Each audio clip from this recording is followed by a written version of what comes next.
So, ano kay kalamunggay kay magluto ko tinulang manok. Kalamunggay, sayute, ug na ko'y sangit para humot kayo. Okay?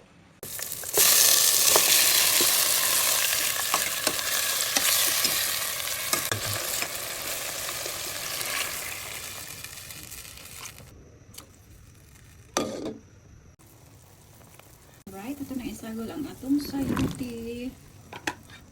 So, kapit na ni maluto ang manok. Ato lang gipalatan sa. So, mo ni ang makapahumot og samot, sangig. Kay sangig. Natog sili.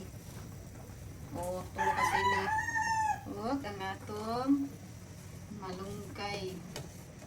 Lami na kayo taog. Tinulaan ni na chicken. So, lami na ni kaayo ron. Kung na kayo higop og sabaw.